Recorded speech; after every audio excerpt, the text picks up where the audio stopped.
तो आज की क्लास है निर्देशांक ज्यामिति। ठीक है, तो पहली क्लास आ जाइए, ध्यान से पढ़ना क्या क्या होता है।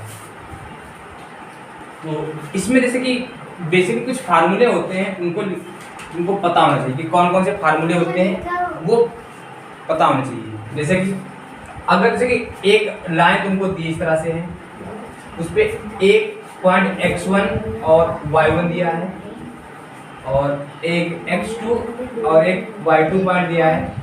इनके और इनके बीच की दूरी तुमको निकालनी है। तो कैसे निकालोगे? दो बिंदु के बीच की दूरी फार्मूला होता है, दो बिंदु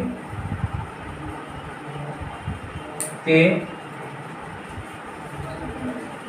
मध्य दूरी बराबर फार्मूला होता है d बराबर under root x1 minus x2 का whole square plus y1 minus y2 का होल स्क्वायर। ये दो बिंदु हों कभी तो उनके बीच की दूरी का फार्मूला ये होता है। और इसी पर अभी सॉल्व कराने, आराम से इसको नोट कर लो, सॉल्व करा दो, जल्दी नोट करो इसको।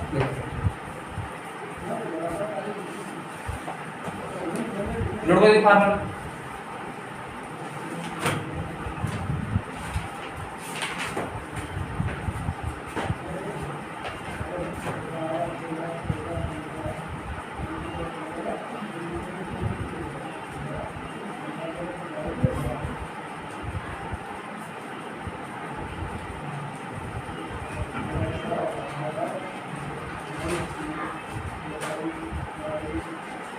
ये सेकेंड क्लास 10 की सेकेंड मैथ का पहला चैप्टर है, समझ लो।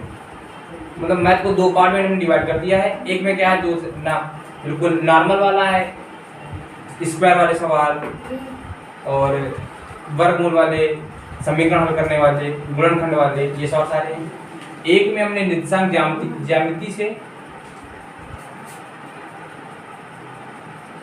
ज्यामिति से ही हमने मतलब अलग कर दिया। तो पहला सवाल ये नोट करो इसको।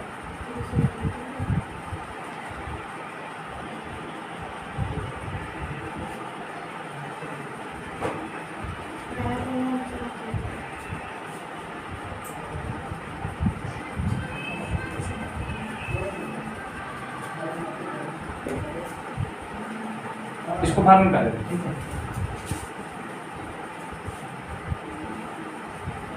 तो सवाल क्या है, ये क्वेश्चन हमारा ये है कि 2,3 है और 4,5 है, इनके बीच में दूरी निकालनी है। तुम इसको मान लेते हैं x1, इसको मान लेते हैं y1, इसको मान लेते हैं x2 और इसको मान लेते हैं y2, ठीक है। और लगाते हैं तो लिखते हैं दो बिंदु के बीच की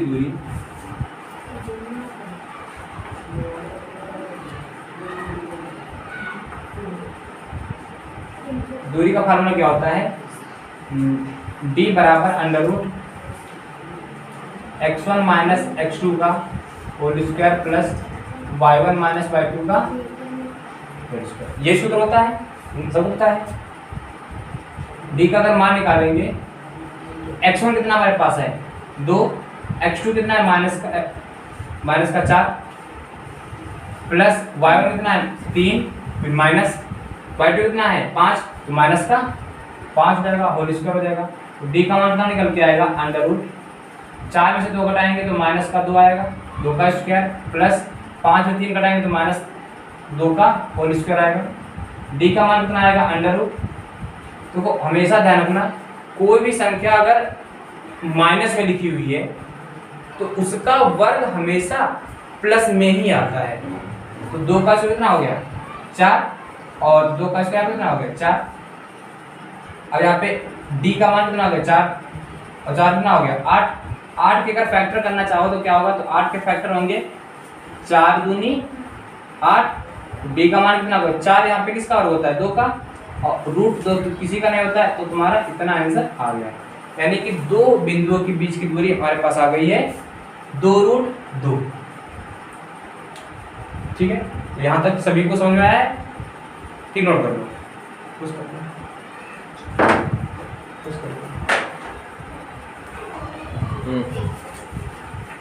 देखो अब देखो प्रश्नावली 6.2 है, तो 6.2 का पहला सवाल क्या कह रहा है वो हम लिखते हैं। पहला सवाल ये है, बिंदु -8,6 की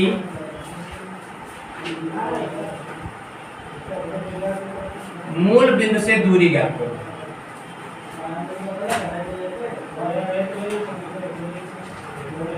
और ऐसा सवाल एग्जाम में आएगा। तुम्हारा कोई सवाल है? कोई सवाल है? ठीक है, ऐसा सवाल एग्जाम में आएगा 100% श्योर। ये समझ लो एग्जाम में पेट क्वेश्चन है इसका पूछने का, फिक्स है कि ये एग्जाम सवाल पूछता ही पूछता है ये सवाल। ठीक है, अब ये सवाल लगेगा कैसे? मूल बिंदु। तो पहली बात देखो हम क्या करते हैं कि अगर हम एक डायग्राम बनाते हैं इस तरह से, तो और लेकिन एग्जाम में तुमको डायग्राम बनाने की जरूरत नहीं होती है। यहाँ पे कह रहा है कि बिंदु 8,-6 और मूल बिंदु, तो मूल बिंदु देखो हमेशा जब ये डायग्राम बनाते हैं तो ये एक्स अक्ष होता है, ये बी एक्स अक्ष होता है, लेकिन ये एक्स अक्ष का पॉजिटिव वाला होता है और ये एक्स अक्ष का निगेटिव मतलब ये धनात्मक वाला हिस्सा होता है और ये ऋणात्मक वाला हिस्सा होता है। ये y अक्ष का धनात्मक हिस्सा होता है और ये y अक्ष का ऋणात्मक हिस्सा होता है। दो अक्ष होते हैं, एक x अक्ष एक y अक्ष। अपने सिलेबस में दो ही अक्ष हैं, वैसे होते तो इंटर में x y z 3 अक्ष होते हैं, लेकिन अपने सिलेबस में क्या है दो ही अक्ष होते हैं, एक x अक्ष और एक y अक्ष पर होता है। ठीक है, अब यहाँ पे कह रहा है कि बिंदु एक हमारे पास ये दिया 8,-6 और एक दिया है मूल बिंदु। तो मूल बिंदु हमेशा कहाँ पर होते हैं? यहाँ पर। इसको मानते हैं हम पॉइंट O।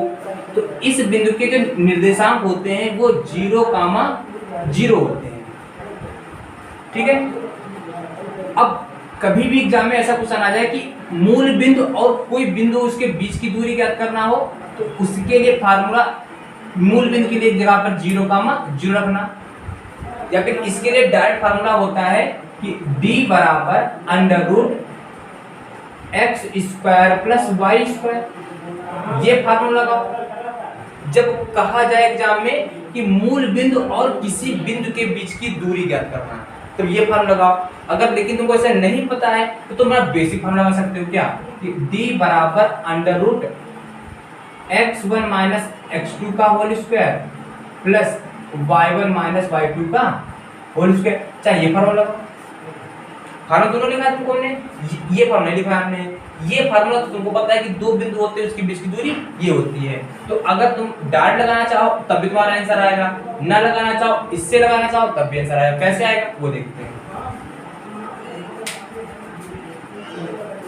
इसको फिक्र भी करते कोई इसकी जरूरत नहीं कोई।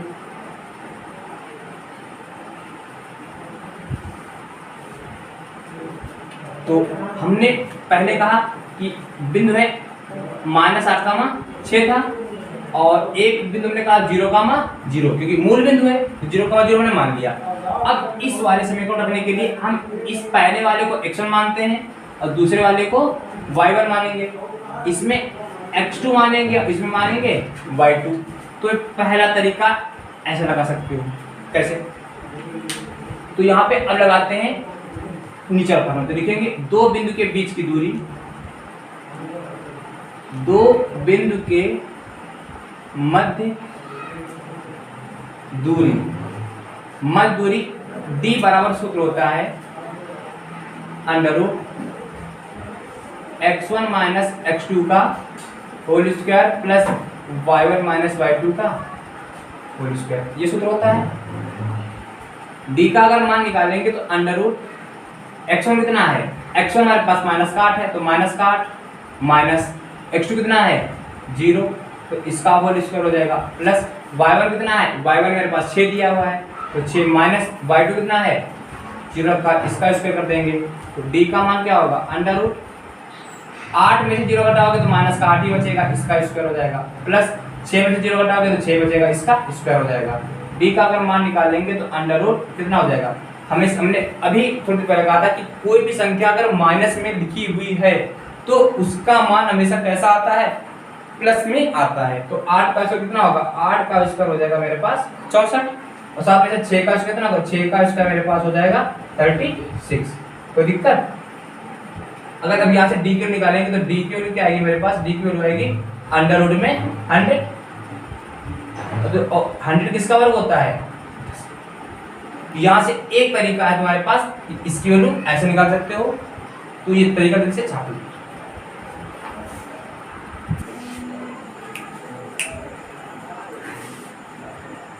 देखो अब अगर तुमसे ये एग्जाम में कहा जाए कि मूल बिंदु और कोई भी बिंदु दिए हो उनके बीच की दूरी निकालना हो, तो अगर तुम ये 0,0 अगर ना रखना चाहो, लेकिन उसमें ये बात ध्यान रखना कि जब वो कहे कि मूल बिंदु और कोई बिंदु दिए हो उनके बीच की दूरी निकालनी हो, तो डायरेक्ट ये वाला सूत्र में तुम क्या कर सकते हो, लगा सकते हो। तो लिखोगे मूल बिंदु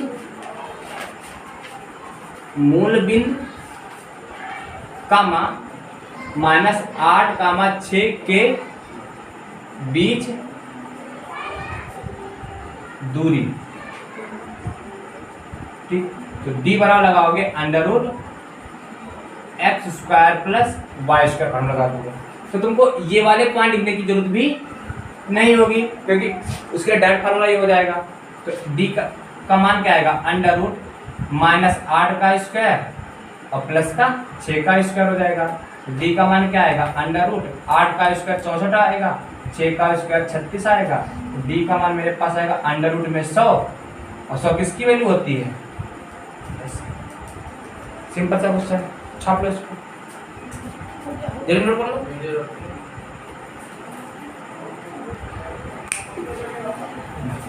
जो अब 6.2 प्रश्नावली का है, जो अपना अरिहंत पब्लिकेशन है,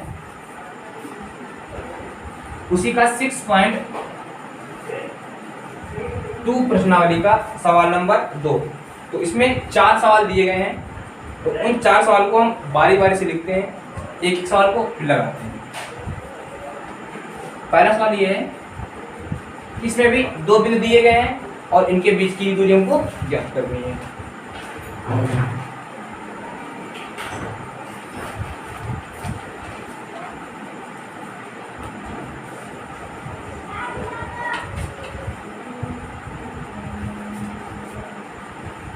तो ये 2 बिंदु दिए हैं, ये और ये, इनके बीच की दूरी ज्ञात करनी है, बीच की दूरी ज्ञात करनी है।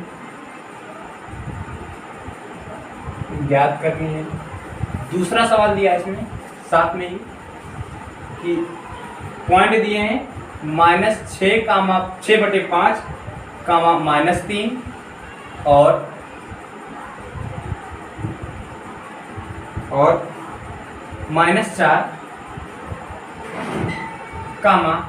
-7/5 के बीच की दूरी ज्ञात करनी। हमें डैश डैश करके लिख दिया है, दोनों सवाल सेम है। इन 2 सवालों को कराते पहले हैं और फिर आगे देखते हैं। जल्दी से इनको नोट करो।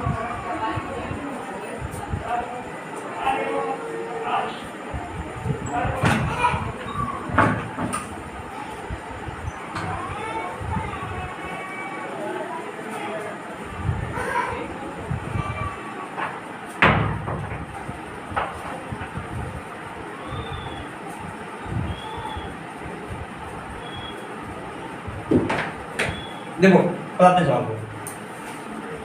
तो पहले सवाल का हम सॉल्यूशन करते हैं, इस सवाल का हम सॉल्यूशन करते हैं, ठीक है।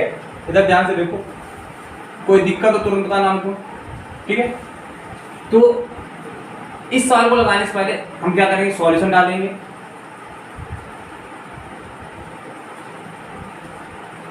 ठीक, सॉल्यूशन करते हैं इस चीज का हम। क्या सॉल्यूशन है कि हमने एक रेखा इस तरह से बना ली, ना बनाओ तभी कोई फर्क नहीं पड़ता है। पॉइंट बना दिए, एक -7, -3 है और एक -5, -11 है, ठीक है। तो इनके बीच की दूरी फाइंड करनी है। और ये पॉइंट एक को जरूरी रेखा सीधी हो, तिरछी हो सकती है, क्योंकि जहाँ पे पॉइंट मिलेंगे वहीं पर वो रेखा होगी, ठीक है। ऐसे भी हो सकती है, तिरछी भी हो सकती है, तो ये करना है। इनके बीच की दूरी हमको निकालनी है। तो मानते पॉइंट x1 y1 x2 और y, ठीक है। अब लिखेंगे दो बिंदु के मध्य दूरी, दो बिंदु के मध्य दूरी, फॉर्मूला होता है d बराबर under root x1 minus x2 का whole square plus y1 minus y2 का होल स्क्वायर, ये सूत्र होता है, ठीक है। d के का वैल्यू निकालेंगे तो अंडर रूट x1 कितना है माइनस का 7, ठीक है। और यहां पर देखो गौर करके, यहां पर पहले से माइनस लगा हुआ है, माइनस लगा दिया हमने, ठीक। और जब x2 का मान रखेंगे तो देखा x2 यहां पर पहले से ही माइनस का 5 है, पहले से माइनस का 5। अब जब ये माइनस का 5 इस माइनस के साथ आएगा तो ये माइनस और ये माइनस क्या हो जाएगा, प्लस का 5 हो जाएगा, और इसका होल स्क्वायर हो गया प्लस y1 का मान कितना है, y1 का -3 है। अब फिर माइनस का निशान, क्योंकि फार्मूले लिखा माइनस का निशान, तो फार्मूले का माइनस का निशान ऐसे लिख दिया। फिर y2 के मान के पास हम जब गए तो देखा y2 का मान भी पहले से ही माइनस में लिखा हुआ है, और जो पहले से ही माइनस में लिखा हुआ है तो जब ये माइनस और ये माइनस आपस में पास में आएंगे तो क्या होंगे, मल्टीप्लाई होकर क्या हो जाएगा, प्लस हो जाएगा। तो फिर 11 हम ऐसे इसको लिख देंगे, इसका कर देंगे होल स्क्वायर, ठीक। d का मान अगर निकालेंगे अंडर रूट, अब देखो यहाँ पे एक संख्या प्लस में है और एक संख्या माइनस में है, जब दोनों संख्या अलग अलग हो, एक प्लस में है और एक माइनस में, तो संख्या हमेशा क्या होती है, घटती है। तो 7 में से 5 जाएगा तो माइनस का 2 स्क्वायर होगा प्लस 11 से 3 जाएगा तो 8 का होल स्क्वायर, ठीक। अब देखो d का मान यहाँ पे कितना आएगा, अंडर रूट 2 का स्क्वायर 4 होगा, 8 का स्क्वायर 64। अब 64 और 4 को जोड़ लेंगे तो d की वैल्यू हमारे पास निकल के आ जाएगी। 64 और 4 कितना होता है, 68, 68 होता है। अब 68 या फिर कह सकते हैं हिंदी में 68, इसको लिखेंगे इसे 17 चक्कू 68 लिख सकते हैं। 17 किसी का वर्ग होता है, नहीं होता है। 4 किसका होता है, 2 का होता है, तो 2 तो बाहर आ जाएगा लेकिन 17 बाहर नहीं आएगा। ये तुम्हारा आंसर, नोट कर लो इसको। जो इस सवाल की बात करते हैं, इस सवाल में, इसमें भी कोई दिक्कत नहीं है। इस सवाल को भी वैसे हमको लगाना है। कैसे लगाना है देखो, इसमें भी क्या करना है, चाहे इसमें कोई दिक्कत नहीं, लाइन बनाओ या ना बनाओ, हमने बना के बता दिया था, तो कोई दिक्कत नहीं, आराम से नॉर्मल लगाओ, बिल्कुल कोई चिंता किए। x1 इसको मान लेंगे हम, और y1 इसको मान लेंगे, x2 इसको मान लेंगे और y2 इसको मान लेंगे। सॉल्व कर देते हैं तो लगाते हैं दो बिंदु के बीच दूरी, दो बिंदु के बीच दूरी